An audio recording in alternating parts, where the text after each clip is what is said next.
Hey everybody, welcome to another episode of Memes of the Week. The best thing you can do for this channel is smash the like button on this video like it's a pre-transition Ellen page, so it reaches a wider audience. And now on with the memes.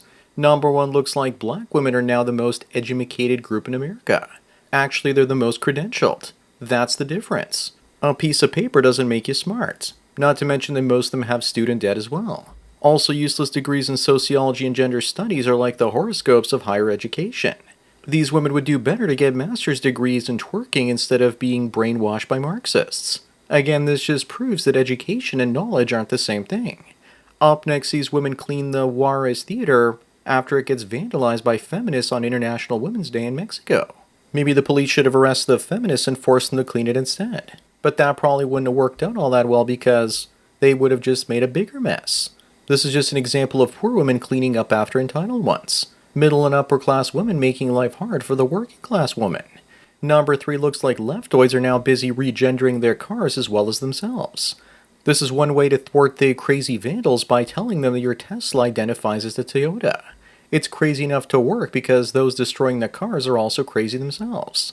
Those on the left are pissed off because Elon, their techno savior, is turning into a swastika car dealer. This all seems to have started when that guy destroyed a Cybertruck in front of the Trump Tower in Vegas, and won't end anytime soon. Moving on, according to this woman, who says hurry up, men's purpose is to sacrifice ourselves and die for women. Men used to die for their countries and decent women based on today's standards, but now men are free to sit back and watch. We no more sacrificing ourselves for ungrateful slurs. Women don't really offer us much to fight for anymore. Maybe when WW3 starts we can let women fight it because all the previous wars were fought by men. Number 5, according to the Fat Fab Feminist, Plan B, the morning after pill, has less effectiveness if you weigh more than 155 pounds. Looks like this woman should have Roe versus Wade herself before fornicating. All you ladies out there should tuck this piece of advice under one of your fat folds for later. She'll probably be fine if she takes 2 pills instead of 1. So maybe she should use her they-them pronouns to get a couple pills. Up next, if you're wondering why Bill Burr hates Trump and Musk so much, then this is it. That's his wife, and him going after Trump is dumb, because his entire audience is pro-Trump and pro-America. Looks like his woke wife is going to ruin his life. Here's the happy couple once again with her giving Trump the bird behind his back. Remember guys, never let your wife choose your opinions for you. But that's kind of the point if you want to get laid. I wouldn't be surprised if she also made him pee sitting down. Number 7, what's this guy's favorite restaurant? I think I saw him in Demolition Man and he was eating at Taco Bell. But that's in an alternate timeline. In our world, his favorite restaurant is Chuck E. Cheese. And not for the pizza because he's a vegan that's gluten-free, but because the place is full of vulnerable children. He's also been known to frequent buffets from time to time, and has single-handedly put Red Lobster out of business by eating all of their endless shrimp promotions. Moving on, a sudden drop in inflation is usually a bad thing unless you're rich, because that means that consumer spending is going down. I'm betting on a mild recession that concludes later this year. So we can go back to business as usual, which is a longer-term depression. People need to boycott spending on anything but the basics, and instead invest the rest, destabilizing the stock market casino that the wealthy rely on for their pocket cash. There's no winning because if prices rise or fall, people still get hit financially. Number 9, a woman tells women to marry a guy who will email them when they block him. She's basically telling them to marry a simp with no self-esteem or respect that she can control. Lord Problematic tells guys to marry a woman that doesn't play these kinds of games. How about if men raise their standards even more and never marry at all? Marriage is for fools and being wifeless is priceless. Also, this proves that women like being in control and toxic. Up next, Disney expects to lose over $100 million on Snow Brown. I think that Disney lost many of us when they made the evil queen the same woman that played Wonder Woman, as well as that gay kiss in Buzz Lightyear. The queen is more beautiful than Snow White. The CGI dwarves look uncanny valley and the scene at the end where everyone is wearing white looks terrible. But the biggest problem is the actress they picked to play Snow White. If they had real dwarves in Sydney Sweeney, it would have been a success. Also, 100 million are rookie numbers, and they're probably going to lose much higher by now.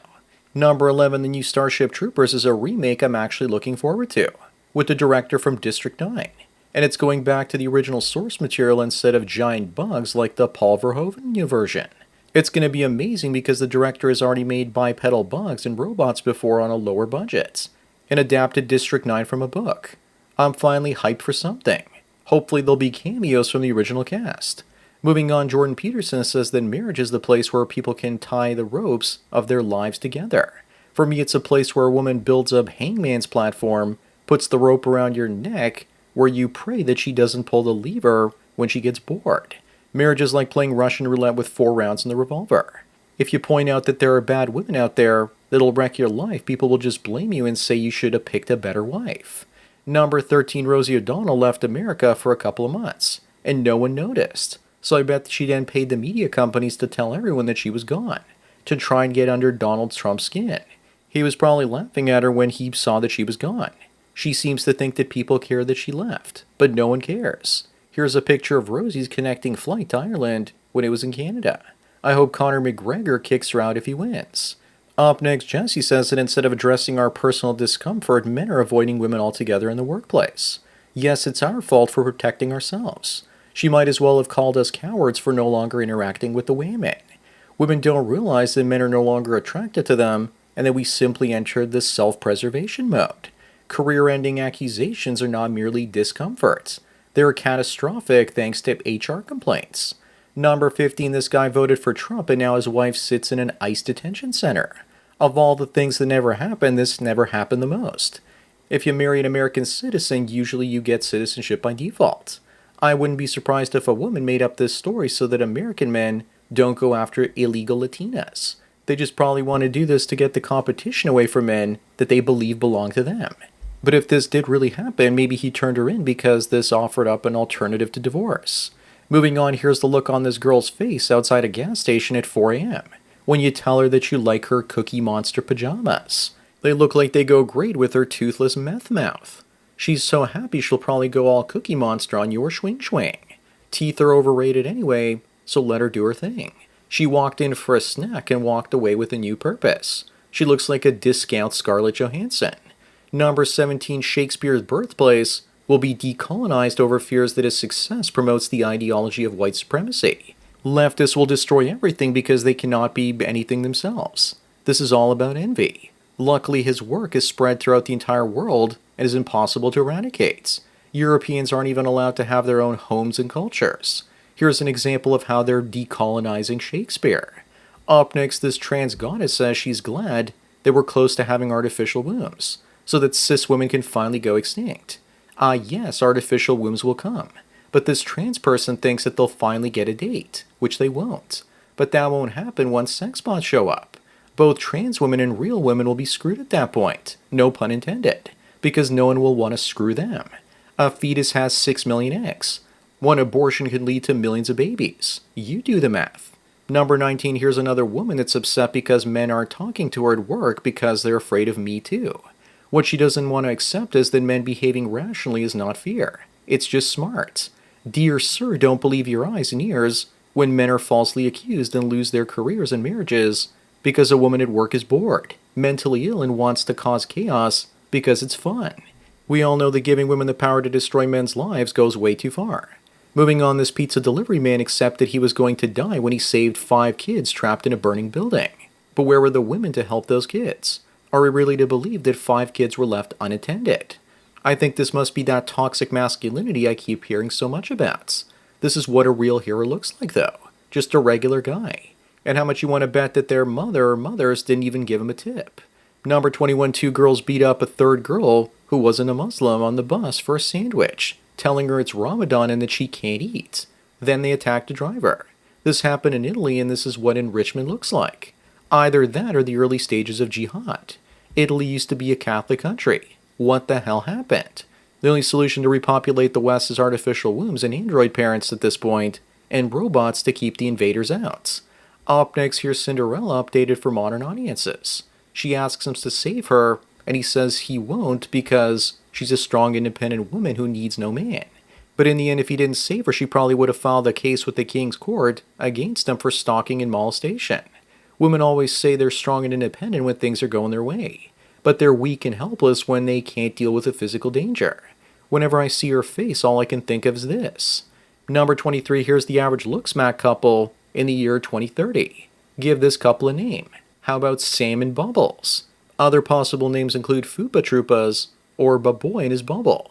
More names include spaghetti and meatball, Jonah and the land whale, or maybe even beef and jerky. My favorite name for them is 10 because they look like a 1 and a 0 standing next to each other. Moving on, meet Britain's first transgender family. They reveal that their 5-year-old son is also transitioning. Gee, what are the odds? This is child abuse sanctioned by the state. I'm sure they also have a vegan cat too. 5-year-olds don't know anything about sex and gender unless they're groomed by PDF files. This is what happens when you don't do anything about mental illness. You have to isolate them from the general population, or their illness spreads to everybody else. People knew this hundreds of years ago now. Number 25 and the last one, this is what it looks like when Billy Bobby Brown hits the wall at the age of 21. She looks like she's 35. She aged 20 years in the span of only 5. She kind of reminds me of artsy girls in the 90s in my school that smoked Amore cigarettes and got tongue and eyebrow piercings and smelled horribly. Regardless, I like Millie Bobby Brown in the recent Electric State film. It's forgettable but fun. And doesn't she look so wonderfully middle-aged in this still from this film? So that's it for another Memes of the Week. Please give this video a like to push it up in the algorithm and so new viewers can find it. If you enjoy this series and want me to keep making it, then donate at the PayPal and subscribe star links below. Anyways, enjoy the rest of your day, and cheers.